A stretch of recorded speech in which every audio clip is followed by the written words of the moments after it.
So there's a very sinister new character that now is becoming a prominent player in right-wing media, and it is really reminiscent of Soviet-era propaganda, not only in substance, but also kind of in appearance. And you'll see what I mean in a moment.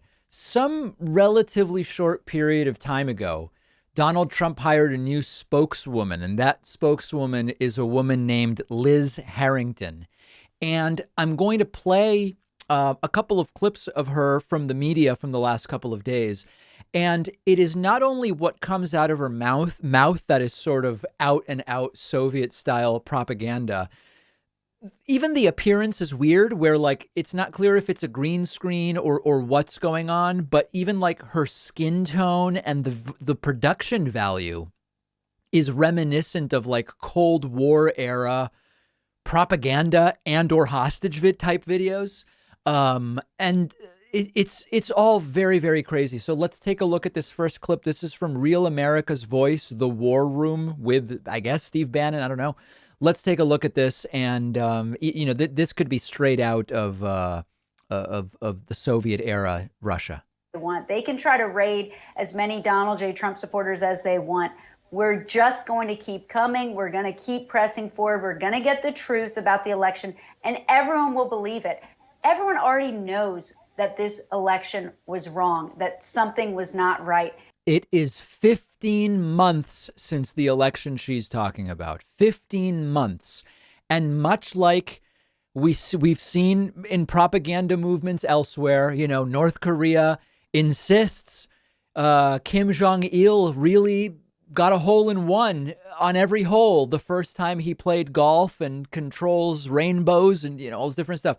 And nobody believes it. But at the same time, everybody sort of pretends to believe it and they keep repeating it and you have to go along.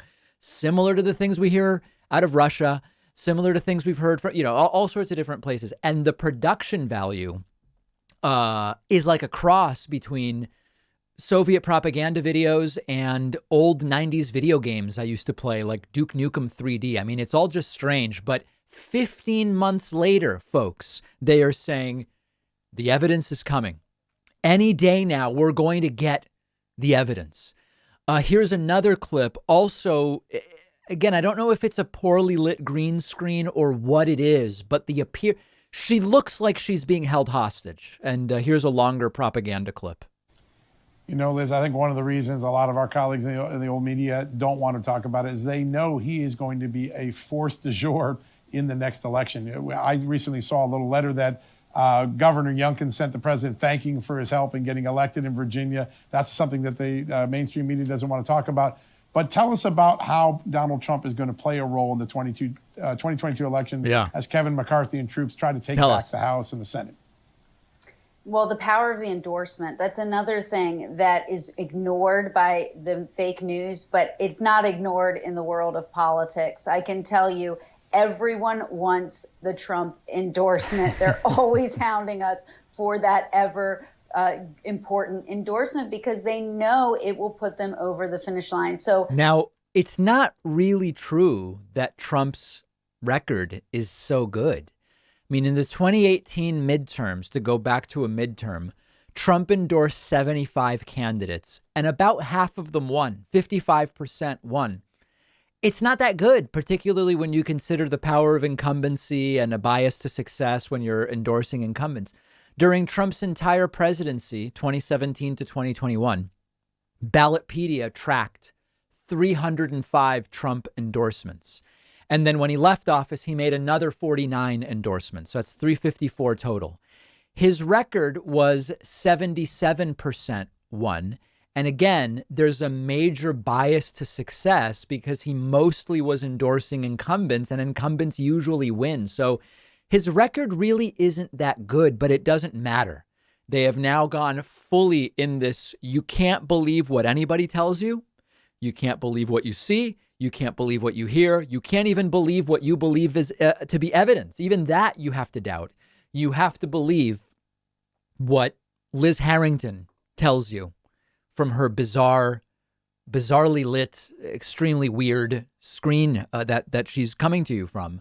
And this is likely going to continue. And if and until, yesterday we talked about the whole Rogan thing, Rogan saying people aren't smart if they listen to me for vaccine advice.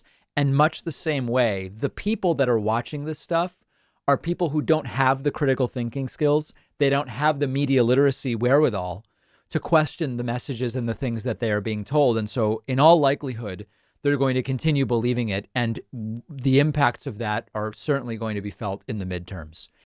One of our sponsors is Cometeer Coffee. Cometeer Coffee is delicious, I can tell you firsthand, and they've discovered the best way to brew, preserve, and deliver coffee. Their brewing process captures over 2,000 flavor compounds. Then the coffee is flash frozen, locking in the flavor. It arrives at your home frozen in a fully recyclable capsule. All you have to do is melt it by adding hot water or cold water for iced coffee. It takes seconds. It's the most convenient way that I have ever made coffee. I've been impressed with how the process protects the flavor. I really enjoy Cometeer. They have a variety of flavor options, light, medium, and dark, single origin, and blended coffee roasts from the best specialty roasters. You'll get $20 off when you go to cometeer.com/Pacman. The link is underneath this video.